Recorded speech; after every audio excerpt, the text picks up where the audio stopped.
Assalamualaikum warahmatullahi wabarakatuh. Perkenalkan, nama saya Isnania Rosa Putri dengan NIM 205231022 kelas 2A PPS.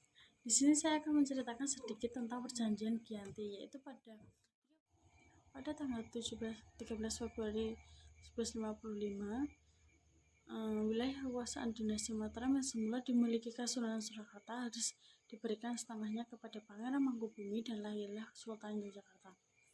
Pembelahan ini membawa kekhawatiran individu bagi orang Jawa, sementara bagi Belanda perjanjian Giyanti memberikan keuntungan yang banyak.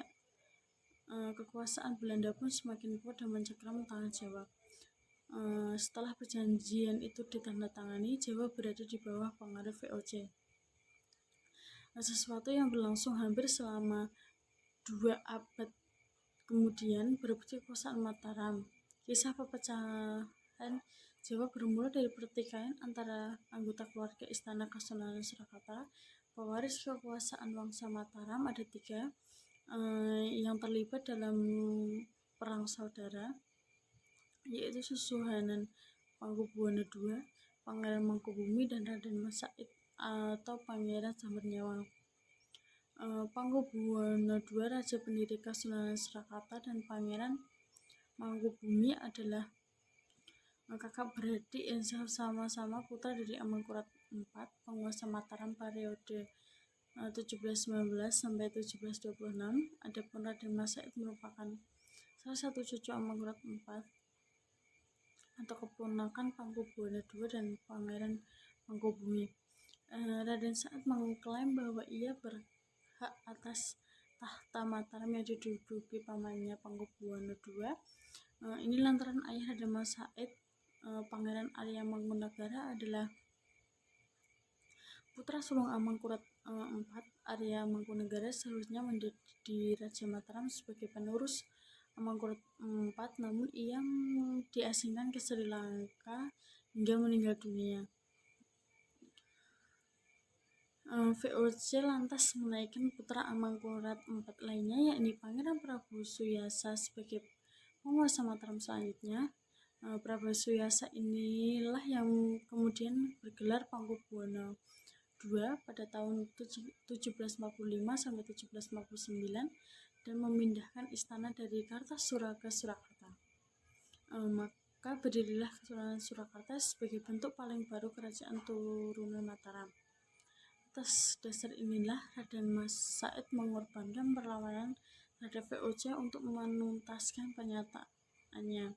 Ia juga menuntut haknya sebagai pewaris kekuasaan Mataram yang telah diberikan kepada Pakubuwono II oleh Belanda. Namun hanya Raden Mas Said yang berhak atas tahta. Saudara kandung Pakubuwono II, Pangeran Mangkubumi, juga berhasrat serupa. Ia sempat menemui pejabat VOC di Semarang pada 1746 dan meminta informasi menjadi raja, tetapi ditolak. Penolakan ini membuat Pangeran Mangkubumi kesal, namun tidak mungkin juga pulang ke istana.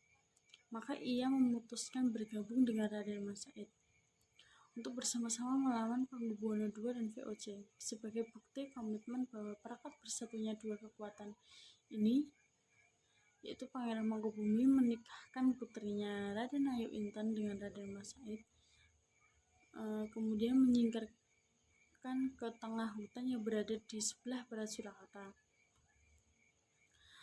Wilayah inilah yang nantinya dinamai dengan Yogyakarta. Disitulah mereka mengorbankan perlawanan dengan cara gerilya. Pasukan gabungan itu ternyata membuat Kesultanan Surakarta kewalahan, bahkan mengakibatkan Pakubuwono II sakit parah.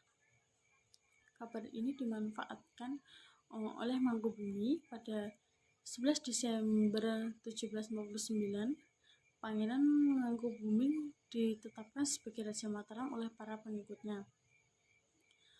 Ia bertahta dengan gelar Pakubuwono III.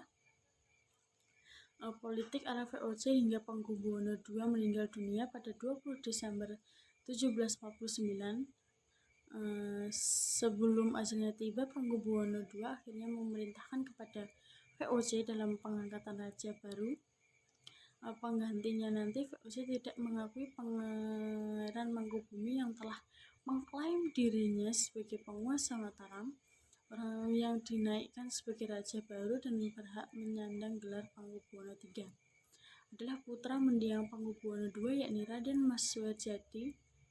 Dengan demikian, sempat ada sosok yang memakai gelar Pangkubuwono III, yakni Pangeran Mangkubumi di Yogyakarta dan didampingi oleh Raden Mas Said dan Raden Mas Suharjadi sebagai penerus tahta Mataram yang merupakan pengakuan VOC. Sepeninggalan Pangkubuwono II, perlawanan terhadap VOC dan Surakarta semakin menghebat.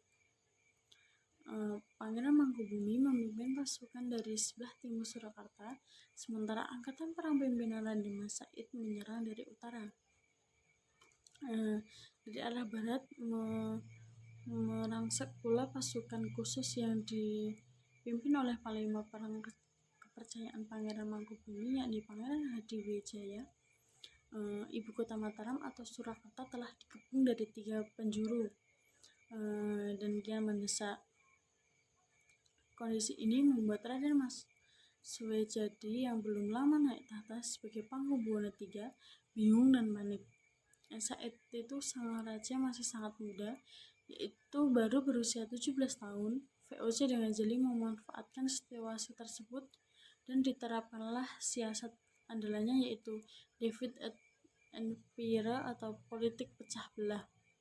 VOC mengubah seseorang kerabat keraton bernama Tumenggung Sujanapura untuk memengaruhi Raden Mas Said. Sujanapura mengatakan kepada Raden Mas Said bahwa Pangeran Mangkubumi sebenarnya khawatir dia akan berkhianat. Hasutan ini membuat Raden Mas Said bimbang dan memutuskan pisah jalan dengan Pangeran Mangkubumi. Di sisi lain, utusan VOC juga menghubungi Pangeran Mangkubumi secara diam-diam. VOC diharapkan Pangeran Mangkubumi akan menerima separuh wilayah Mataram yang kini dikuasai Pangkubuwono III jika perlawanannya.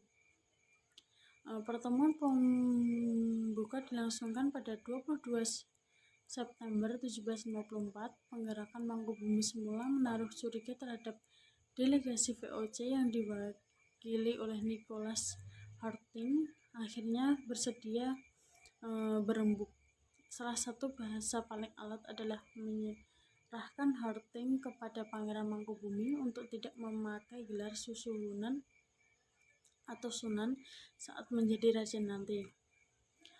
Pasalnya, Pangkubuwono III di Surakarta sudah menggunakan gelar itu.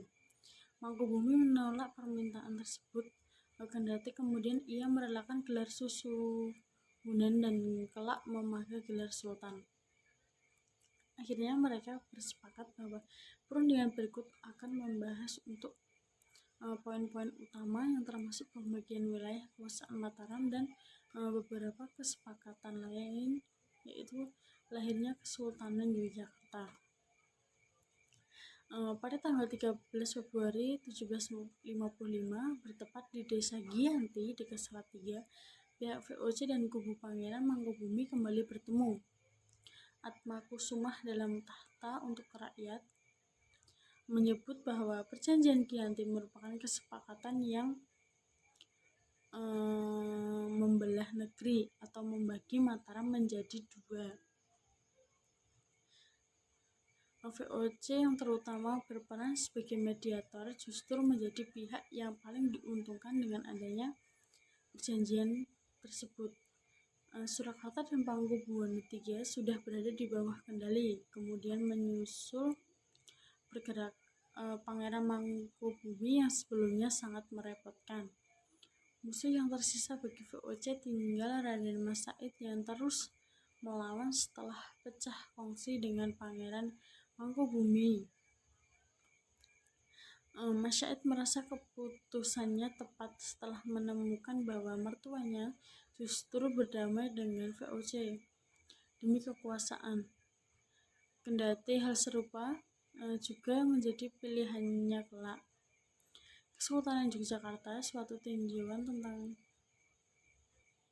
kontrak politik 1877 sampai 1940 menyebutkan ada 9 pasal yang disepakati dalam Perjanjian Giyanti, yaitu pada poin intinya adalah penyerahan setengah wilayah Mataram dari Kasunanan Surakarta kepada Pangeran Mangkubumi. Namun poin-poin lainnya dalam perundingan itu sangat menguntungkan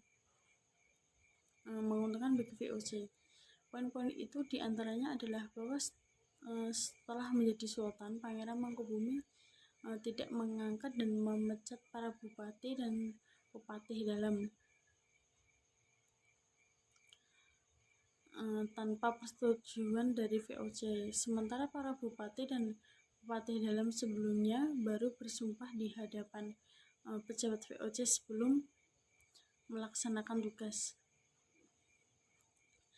Tidak hanya itu, Sultan dituntut untuk selalu bekerja sama dengan VOC, namun jika terjadi perang dan ada bupati yang memihak VOC, maka Sultan harus mengampuninya.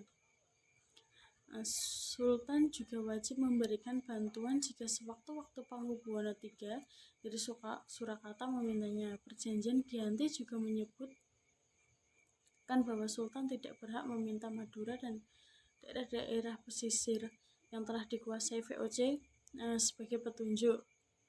VOC akan memberikan ganti rugi sebesar 10.000 real tiap tahun. Selain itu, VOC meminta kuasa atas monopoli perdagangan.